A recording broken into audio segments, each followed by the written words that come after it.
There's an ancient Irish saying, before you give a man a weapon, you must teach him to dance, right? I'm sure there's a pop culture reference there. Anyway, in the therapy room, I very often talk about there's two different planes of attention that we need to give to things.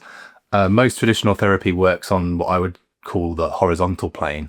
And you can think of that like identifying all the places that we're stuck, like all the little knots in our lives, and going in and doing a little bit of surgery to kind of release those kind of sticky bits where we find our inhibitions and our fears and our shame and that kind of thing.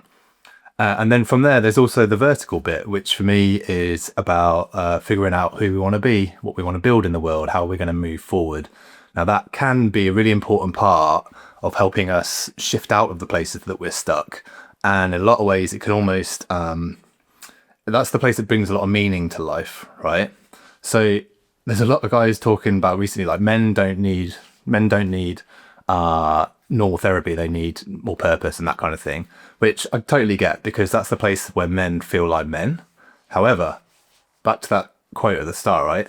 If you haven't done the work to look at your fears and your inhibitions and your shame, anything that you're trying to build is going to be built on that foundation. It's going to be driven by fear. It's going to be driven by feeling unworthy.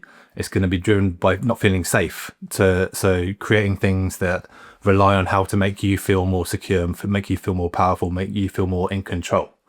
If you've done the work first to free yourself of those things, if you find your way to come back to your heart, if you find your way to be connected to community, then anything that you build from that place is going to be built on that foundation.